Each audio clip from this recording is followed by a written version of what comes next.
మనకు తెలిసిందే. సో 3 రోజుల పండుగ అట్టహాసంగా జరుగుతోంది. కడప ప్రతి గడపలో కూడా పూర్తిగా పసుపు మయమైనటువంటి పరిస్థితి కనిపించింది.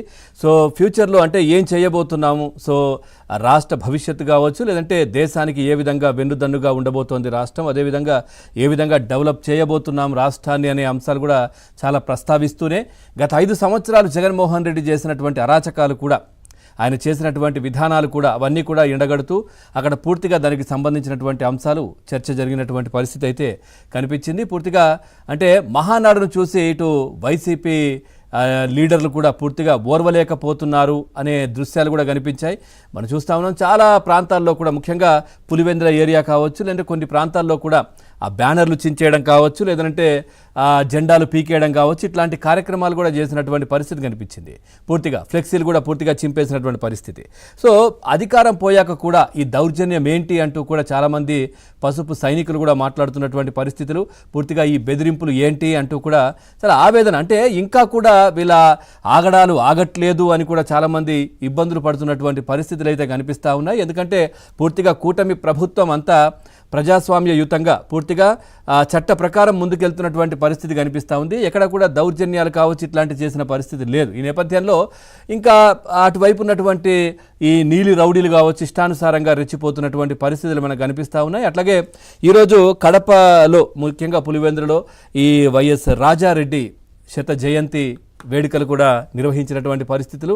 ఆ కార్యక్రమానికి ఏపీపీసీసీ అధ్యక్షురాలు షర్మిల కూడా హాజరయ్యారు.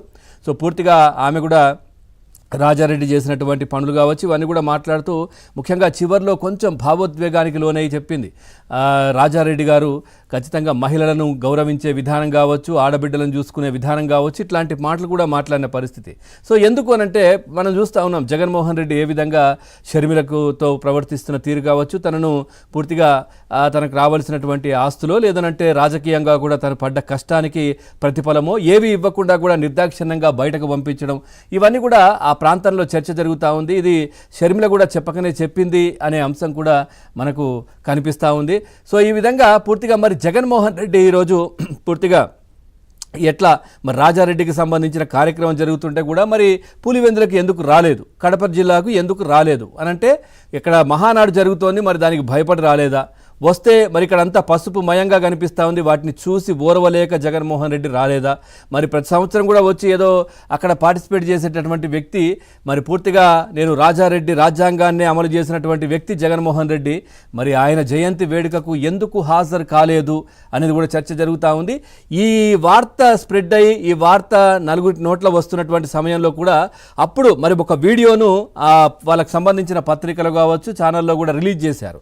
అంటే దివ్యాంగులతో జగన్మోహన్ రెడ్డి రాజారెడ్డి జయంతి ఉత్సవాలు జరుపుకున్నారు, ఆయనకు సంబంధించినటువంటి కార్యక్రమం కూడా దివ్యాంగులతో కలిసి పార్టిసిపేట్ చేశారు అనే వీడియో కూడా వాళ్ళు ఒకటి రిలీజ్ చేసినటువంటి పరిస్థితి కనిపించింది. అంటే అందరూ ఈ విధంగా అనుకుంటున్నారు కదా, ఏదో కార్యక్రమం చేస్తే బాగుంటుంది అనే విధంగా ఆ విధంగా చేసి రిలీజ్ చేసినట్టయితే కనిపిస్తూ ఉంది. పూర్తిగా ఏదైతే కడపలో మాత్రం ఒక పండగ వాతావరణం కనిపిస్తున్నటువంటి నేపథ్యంలో మరి జగన్మోహన్ రెడ్డి అటుగా రావడం, అంటే నిజంగా చెప్పాలంటే నలుగురు పచ్చగా ఉంటే, నలుగురు సంతోషంగా ఉంటే చూసి ఓర్వలేరు అంటూ కూడా టీడీపీ శ్రేణులు మాట్లాడుకుంటున్నట్టు